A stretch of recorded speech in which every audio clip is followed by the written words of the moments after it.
ನೀವು ಸರ್ಕಾರ ನಿಮ್ಮಲ್ಲಿ ಇದೆ, ಪೊಲೀಸ್ ನಿಮ್ಮಲ್ಲಿ ಇದ್ದಾರೆ, ನೀವು ಏನು ಕಂಪ್ಲೇಂಟ್ ಬಂದಿತ್ತು ಆ ಕ್ರಮ ತಗೊಳ್ಳಿ. ನೀವು SIT ನಿಮ್ಮಲ್ಲಿ ಇದೆ, ನೀವು ಕ್ರಮ ತಗೊಳ್ಳಿ. ಇದರಲ್ಲಿ ನಮಗೆ ಇದಕ್ಕೆ ಏನಿದೆ ಅನ್ನ ಇದನ್ನಲ್ಲಿ ತಾವು ಒಂದು ವಿಷಯ ಅರ್ಥ ಮಾಡಿಕೊಳ್ಬೇಕು. ಈ ಇನ್ವೆಸ್ಟಿಗೇಷನ್ ತಡೆ ಮಾಡಲಿಕ್ಕೆ, ಈ ಇನ್ವೆಸ್ಟಿಗೇಷನ್ ಮಾಡಲಿಕ್ಕೆ BJP ಏನು ಮಾಡ್ತಾ ಇದ್ದಾನೆ? ಏನು ಮಾಡ್ತಾ ಇಲ್ಲ. ಇದರಲ್ಲಿ DKಶಿ ಅವ್ರ ಕೈವಾಡ ಇದೆ ಅಂತ ಅದ್ರ ಬಗ್ಗೆ ನಾನು ಮಾತಾಡ್ಲಿಕ್ಕೆ ಹೋಗಲ್ಲ.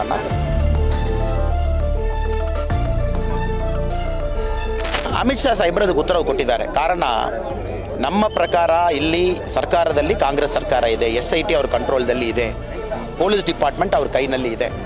ಸೊ ಏನು ಕ್ರಮ ಅವರು ತಗೊಳ್ಬೇಕು ಅವ್ರು ತಗೊಳ್ಬೇಕು ಅಷ್ಟೇ. ಇದು ಯಾರು ಬಂದು ಅಡ್ಡಪಡಿಸ್ತಾ ಇದ್ದಾರೆ, ಯಾರು ಬಂದು ಕ್ರಮ ತಗೊಳ್ಬೇಕು ಬೇಡ ಅಂತ ಹೇಳ್ತಾ ಇದ್ದಾರೆ, ಯಾರು ಬಂದು ಅವ್ರಿಗೆ ಬಂದು ತೊಂದರೆ ಕೊಡ್ತಾ ಇದ್ದಾರೆ, ಇದು ಅಮಿತ್ ಶಾ ಸಾಹೇಬ್ರವರು ಭಾಳ ಕ್ಲಿಯರಾಗಿ ಡೆಲ್ಲಿದಲ್ಲಿ ಮೊನ್ನೆ ನಮ್ಮ ಪತ್ರಿಕೆ ಮಿತ್ರರ ಜೊತೆಗೆ ಮಾತಾಡುವಾಗ ಭಾಳ ಕ್ಲಿಯರಾಗಿ ಹೇಳಿದರು. ನಾವು ಎಲ್ಲಿ ಕೂಡ ನಾವು ಬರಲ್ಲ. ನೀವು ಸರ್ಕಾರ ನಿಮ್ಮಲ್ಲಿ ಇದೆ, ಪೊಲೀಸ್ ನಿಮ್ಮಲ್ಲಿ ಇದ್ದಾರೆ, ನೀವು ಏನು ಕಂಪ್ಲೇಂಟ್ ಬಂದಿತ್ತು ಆ ಕ್ರಮ ತಗೊಳ್ಳಿ. ನೀವು SIT ನಿಮ್ಮಲ್ಲಿ ಇದೆ, ನೀವು ಕ್ರಮ ತಗೊಳ್ಳಿ. ಇದರಲ್ಲಿ ನಮಗೆ ಇದಕ್ಕೆ ಏನಿದೆ ಅನ್ನ ತಾವು ಒಂದು ವಿಷಯ ಅರ್ಥ ಮಾಡಿಕೊಳ್ಬೇಕನ್ನ. ಎಲೆಕ್ಷನ್ ಸಮಯದಲ್ಲಿ ಅಲ್ಲದೆ ಬೇರೆ ರೂಪದಲ್ಲಿ ಕೂಡ ಸಾಮಾನ್ಯವಾಗಿ ಜನಕ್ಕೆ ತೊಂದರೆ ಇದೆ, ಕಂಪ್ಲೇಂಟ್ ಕೊಟ್ಟೇ ಕೊಡ್ತಾರೆ.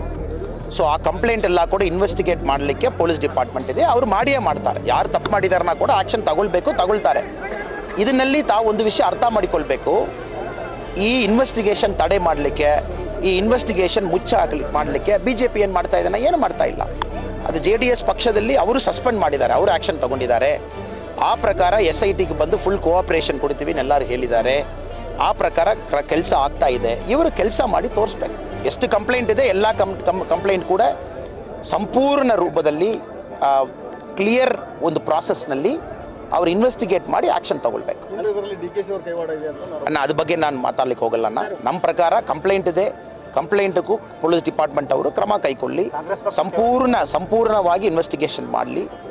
ಯಾರು ತಪ್ಪು ಮಾಡಿದಾರನ್ನ ಕೂಡ ಆ್ಯಕ್ಷನ್ ತಗೊಳ್ಳಿ.